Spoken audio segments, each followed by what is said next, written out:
இந்த திருக்குறளை சொன்னாங்களே, இது ஒரு இனம், மொழி, மதம் கடந்த நூல். உண்மைதான், அது உண்மைனா கூட அது ஒரு தமிழ் சார்ந்த நூல், தமிழ் கடவுளர்கள் சார்ந்த நூல்னு சொல்லாம போயிட்டாங்கல்ல. ஏன் சொல்லாம போனாங்க? இப்போ திராவிடர்கள் அவங்க ஆன்மீக கடவுள் இல்லை அப்படின்னு தானே சொன்னாங்க. ஆனா தமிழ் கடவுளர்கள் பேர் இருக்குல்ல, உங்களுக்கே தெரியும். இந்திரன் பேர் வருது, அடியலந்தான்னு வருது. முதல் குறளே வந்து கடவுள், அதாவது கடவுள் வாழ்த்துன்னு தான் திருக்குறளே ஆரம்பிக்குது. அது எப்படி ஒரு ஆன்மீக நூல் இல்லைன்னு சொல்ல முடியும்? அப்புறம் ஏன் திராவிட தலைவரே அதுக்கு விளக்க உரை எழுதியிருக்காரு? இதெல்லாம் நம்ம கேள்வி கேட்டிருக்கணும்ல. அப்போ இது இன்னொன்று ஒரு ரொம்ப நம்ம எல்லாருக்குமே ஒரு சந்தோஷமான விஷயம். அது கிருஷ்ணர் கண்டுபிடிச்சாருன்னு ஐயா சொன்னதுக்கப்புறம் திருக்குறள் நம்ம எல்லாருக்குமே பிடிக்கும். அது ஒரு வாழ்வியல் நூல். கிருஷ்ணர் தான் எழுதினாரு, முருகனால் அள்ளப்பட்டு நம்ம கருத்தினர் தான் எழுதினாருன்னு ரொம்ப சந்தோஷம்.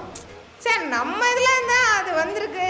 தமிழ் நூலுன்னு தெரியும், ஆனால் அதோட உண்மை தெரிஞ்சதுக்கப்புறம் எல்லாருமே சந்தோஷப்பட்டிருப்பீங்கன்னு நினைக்கிறேன். அந்த கிருஷ்ணர்னு தெரிஞ்சதுக்கு அப்புறம் தான் இன்னொன்று புரிஞ்சுது, அதை ஏன் மனப்பாட பகுதியாக வச்சாங்கன்னு. ஒரு வாழ்வியல் நூலை சொல்லி தரணும், அதை போய் மனப்பாடமா பண்ண சொல்லுவாங்க. மனப்பாடம் பண்ணால் மறந்துடும் தானே.